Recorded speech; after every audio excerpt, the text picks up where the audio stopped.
Venezuela के राष्ट्रपति Nicolas Maduro को बंधक बनाकर न्यूयॉर्क लाया गया। उनकी तस्वीरें सामने आई हैं जिसमें वो 2 अमेरिकी सैनिकों के साथ दिख रहे हैं। इस घटना के बाद अमेरिका के पूर्व राष्ट्रपति डोनाल्ड ट्रंप ने इस बात की पुष्टि की कि मादुरो और उनकी पत्नी उनके कब्जे में हैं। ट्रंप ने एक सफल ऑपरेशन का ऐलान किया और कहा कि जब तक हालात सामान्य नहीं होते अमेरिका ही। उन्होंने यह भी कहा कि यह ऑपरेशन तानाशाह को हटाने के लिए किया गया था और वेनेजुएला में एक नई सरकार बनने तक अमेरिका उनकी मदद करेगा।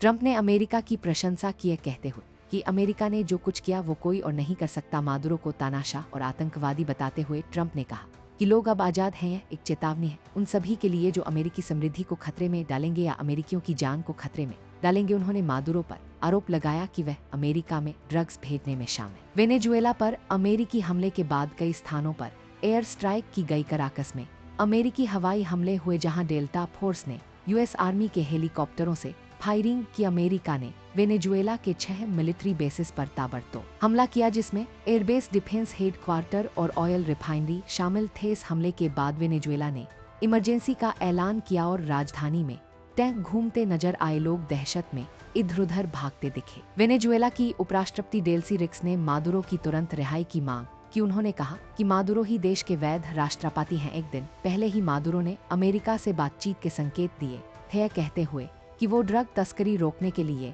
अमेरिका से बातचीत को तैयार है। हालांकि मादुरो के बाद नोबेल पुरस्कार विजेता कोरिना मचारो को वेनेजुएला की कमान मिल सकती है। पिछले साल ट्रंप की जगह इन्हीं को नोबेल पुरस्कार मिला था। अमेरिकी हमले की निंदा रूस ने की है और कहा गया कि ये वेनेजुएला की संप्रभुता पर दखल है। ईरान ने भी इस हमले पर भड़कते हुए कहा कि यह वेनेजुएला की संप्रभुता पर बड़ा प्रहार है। अमेरिकी प्रशासन ने प्रवासियों से बंकर में छिपने की अपील की है और अमेरिकी लोगों को वेनेजुएला की यात्रा टालने का निर्देश दिया है। ब्रिटेन के प्रधानमंत्री ने मादुरो को कब्जे में लेने पर कहा कि सभी तथ्यों की ठीक से जांच करनी चाहिए। वहीं भारत के असदुद्दीन ओवैसी ने सवाल उठाया कि अगर अमेरिका वेनेजुएला में घुसकर राष्ट्रपति को पकड़ सकता है तो भारत में आतंकियों को क्यों नहीं उठा सकता। इसी बीच वाराणसी में सीनियर नेशनल वॉलीबॉल चैंपियनशिप का आगाज होगा जिसमें 58 टीमों के 1000 से ज्यादा खिलाड़ी हिस्सा लेंगे। प्रधानमंत्री इसका वर्चुअली उद्घाटन करेंगे। वाराणसी के डॉक्टर संपूर्णानंद स्टेडियम में हो रही इस चैंपियनशिप की तैयारी जोरों पर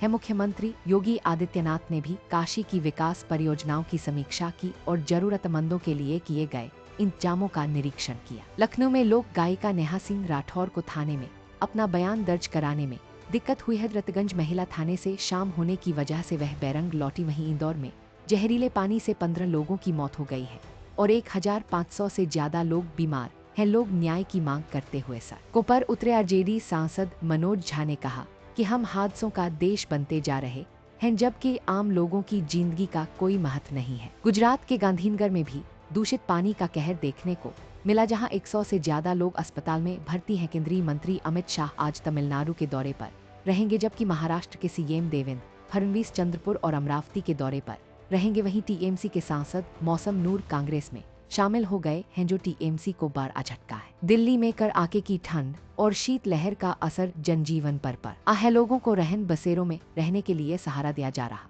है। इस बीच दिल्ली में 2026 का पहला सुपर मून देखा गया। खगोलीय घटना लोगों के लिए एक अद्भुत अनुभव साबित हुई। कुल मिलाकर वेनेजुएला से लेकर भारत तक सभी जगहों पर घटनाएं तेजी से बदल रही हैं। स्थिति एक नई दिशा में जा रही है और सभी की नजरें इन घटनाओं पर टिकी हैं। हमें दे इस पूरी स्थिति में एक बात तो स्पष्ट है कि दुनिया में घटनाएं कभी भी पलटी मार सकती हैं। हमें इसके लिए तैयार रहना होगा क्योंकि इतिहास हमेशा खुद को दोहराने का एक तरीका खोजता है। बस हमें अपनी आंखें खुली रखनी है और सचेत रहना है। वेनेजुएला के राष्ट्रपति निकोलस मादुरो को बंधक बनाकर न्यूयॉर्क लाया गया। उनकी तस्वीरें सामने आई हैं जिसमें वो 2 अमेरिकी सैनिकों के साथ दिख रहे हैं। इस घटना के बाद अमेरिका के पूर्व राष्ट्रपति डोनाल्ड ट्रंप ने इस बात की पुष्टि की कि मादुरो और उनकी पत्नी उनके कब्जे में हैं। ट्रंप ने एक सफल ऑपरेशन का ऐलान किया और कहा कि जब तक हालात सामान्य नहीं होते अमेरिका ही। उन्होंने यह भी कहा कि यह ऑपरेशन तानाशाह को हटाने के लिए किया गया था और वेनेजुएला में एक नई सरकार बनने तक अमेरिका उनकी मदद करेगा।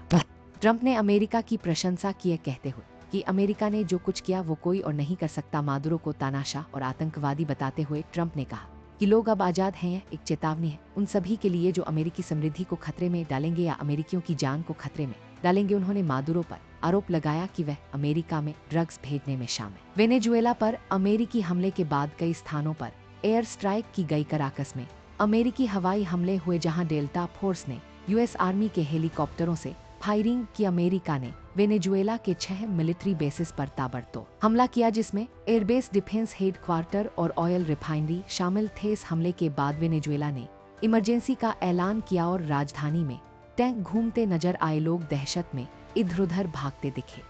वेनेजुएला की उपराष्ट्रपति डेल्सी रिक्स ने मादुरो की तुरंत रिहाई की मांग की। उन्होंने कहा कि मादुरो ही देश के वैध राष्ट्रपति हैं। एक दिन पहले ही मादुरो ने अमेरिका से बातचीत के संकेत दिए हैं, कहते हो कि वो रक्त तस्करी रोकने के लिए अमेरिका से बातचीत को तैयार है। हालांकि मादुरो के बाद नोबेल पुरस्कार विजेता कोरिना मचारो को वेनेजुएला की कमान मिल सकती है। पिछले ईरान ने भी इस हमले पर भड़कते हुए कहा कि यह वेनेजुएला की संप्रभुता पर बड़ा प्रहार है। अमेरिकी प्रशासन ने प्रवासियों से बंकर में छिपने की अपील की है और अमेरिकी लोगों को वेनेजुएला की यात्रा टालने का निर्देश दिया है। ब्रिटेन के प्रधानमंत्री ने मादुरो को कब्जे में लेने पर कहा कि सभी तथ्यों की ठीक से जांच करनी चाहिए। वहीं भारत के असदुद्दीन ओवैसी ने सवाल उठाया कि अगर अमेरिका वेनेजुएला में घुसकर राष्ट्रपति को पकड़ सकता है तो भारत में आतंकियों को क्यों नहीं उठा सकता। इसी बीच वाराणसी में सीनियर नेशनल वॉलीबॉल चैंपियनशिप का आगाज होगा, जिसमें 58 टीमों के 1000 से ज्यादा खिलाड़ी हिस्सा लेंगे। प्रधानमंत्री इसका वर्चुअली उद्घाटन करेंगे। वाराणसी के डॉक्टर